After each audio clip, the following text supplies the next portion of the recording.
Il y a des cépages qu'on connaît par cœur, comme par exemple le chardonnay, le merlot ou le pinot noir. Et puis il y a ceux dont on n'entend presque jamais parler. Pourtant, ils font partie du patrimoine viticole français et certains renaissent grâce au travail passionné de vignerons.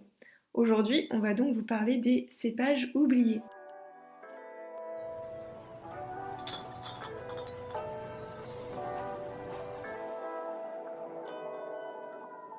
Marido, est-ce qu'on peut dire que c'est un vrai phénomène aujourd'hui de remettre ces cépages au goût du jour? Ben oui, écoute, ils ont été jetés aux oubliettes, à tort. Et bon, c'est vrai, on le sait chez 3 fois 20, parce que j'adore mettre en avant ces cépages oubliés pour un peu les faire sortir de leur cachot. Mais pourquoi du coup ces cépages ont-ils été oubliés? Bah alors pour plusieurs raisons, déjà à cause de l'uniformisation des goûts et des cépages, notamment après les crises du phylloxéra et des maladies de la vigne, on a replanté des cépages, on les appelle même améliorateurs. Il y a dans chaque région un peu des cépages phares, et puis les vignerons aussi ont favorisé des cépages plus résistants, plus productifs aussi, et plus bankable commercialement. Ouais. C'était plus facile de vendre un chardonnay ou un pinot noir ou un cabernet sauvignon qu'un cépage difficile même à prononcer, avec des particularités qu'on a du mal à mettre en avant finalement.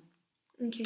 Et puis, il y a des cépages aussi qui demandaient plus de soins, qui donnaient des rendements beaucoup plus faibles, ou alors des profils gustatifs un peu plus atypiques. Alors du coup, ils sont passés à la trappe. Mais c'est vrai qu'aujourd'hui, il y a un vrai intérêt pour la diversité, pour l'authenticité, et ça pousse certains à carrément en replanter. Certains ont été préservés, mais d'autres sont carrément replantés pour les sauver de l'oubli, même de l'extinction. Ok. Et alors concrètement, est-ce qu'on peut en trouver un peu partout en France ou il n'y a que certaines régions?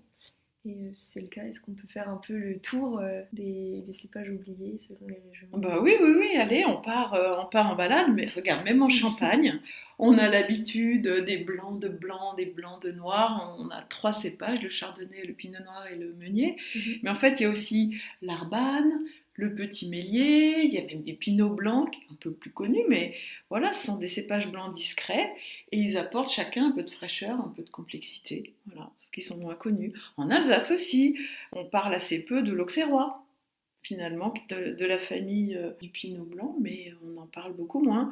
On l'utilise en assemblage, il est un peu plus discret que le Riesling, mais il apporte quand même quelque chose. Dans le Jura aussi, on trouve du melon à queue rouge et enfariné. Voilà, c'est des variétés locales anciennes, presque disparues. En Savoie aussi, on pense notamment au persan, au chasselas, au gringet aussi, qu'on utilise beaucoup dans les effervescents. Si on va un petit peu en Provence, on pense au tibourin, qui est un cépage qui fait des rosés originaux, au caractère plutôt affirmé. Et puis dans le Languedoc, il y en a plein.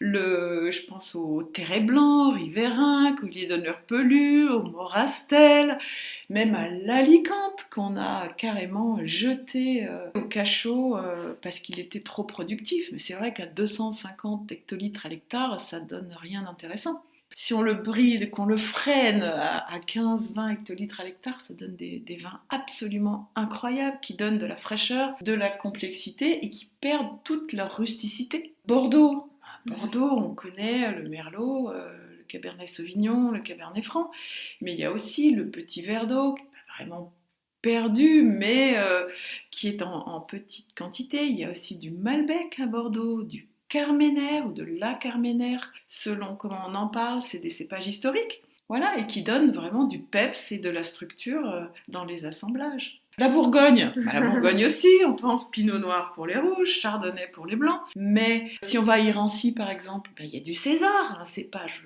puissant, assez tannique, qu'on utilise en petite proportion, mais qui apporte vraiment quelque chose de plus.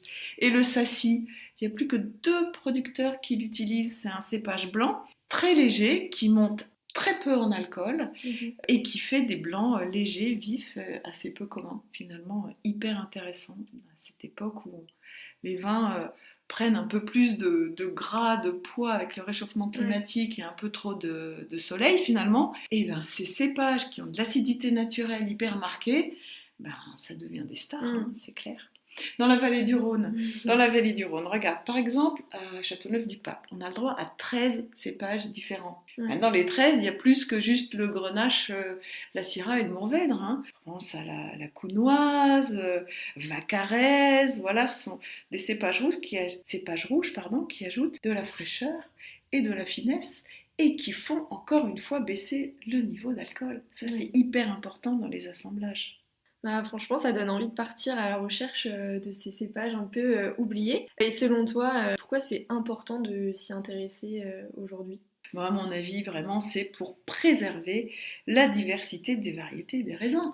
C'est pareil pour les variétés de blé qu'on utilise en boulangerie, des variétés un peu oubliées. C'est pareil, c'est vraiment pour préserver la diversité des variétés. Ça offre des alternatives aussi face au changement climatique. Hein.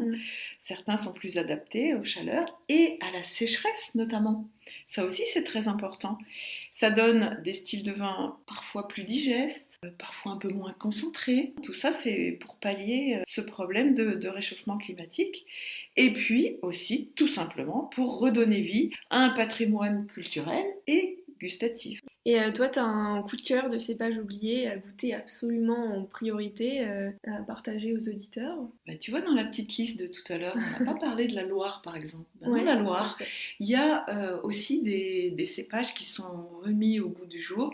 Je pense à la famille des grelots, le grelot gris, le grelot noir, mais aussi le pinot d'Aunis, qui est un cépage absolument incroyable, qui était presque en extinction et qui a été remis en culture par quelques vignerons vraiment passionnés. Et c'est un cépage dingue parce qu'il a des arômes poivrés qui lui donnent vraiment une personnalité et surtout qui ne donnent pas des vins trop puissants, trop riches. Donc à une époque où on aime les vins un peu légers, un peu juteux, un peu plus digestes, c'est un gagnant celui-là. Il s'appelle le Pinot d'Aunis. Pinot, P-I-N-E-A-U, et non pas Pinot comme P-I-N-O-T, Pinot Noir. Ok, intéressant. Voilà, on a fait à peu près le tour de tous les cépages oubliés. J'espère qu'on vous a donné envie de découvrir ces petites pépites cachées et de sortir un peu des sentiers battus lors de vos prochaines dégustations.